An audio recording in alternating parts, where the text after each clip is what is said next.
persa Venezia non ci sarà qualcos'altro di alternativo, perché le compagnie di crociera, abbandonato l'home port veneziano, sceglieranno il Peloponneso, Istanbul o altre località per la crociera del Mediterraneo.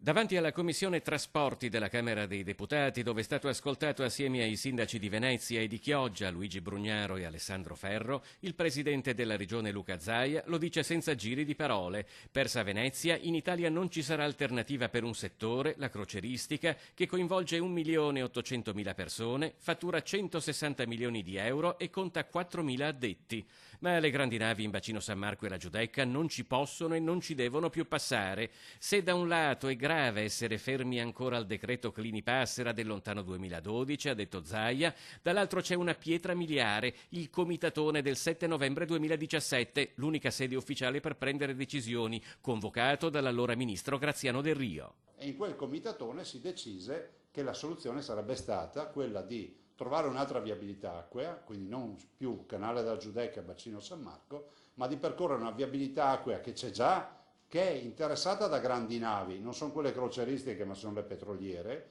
tanto è vero che quella viabilità si chiama Canale dei Petroli, quindi una nuova strada acquea che è il Canale dei Petroli, e quindi cercando di dare una destinazione alle grandi navi direttamente con un arrivo in quel di Marghera. Al momento siamo ancora fermi alle conclusioni di quel comitatone, ha detto Zaia ai deputati, invitando il ministro Toninelli a prendere parte attiva nella soluzione di una questione che non può più attendere. Ci sono state dichiarazioni in occasione di quel tragico incidente che poteva essere devastante, il primo incidente alle Zattere del 2 di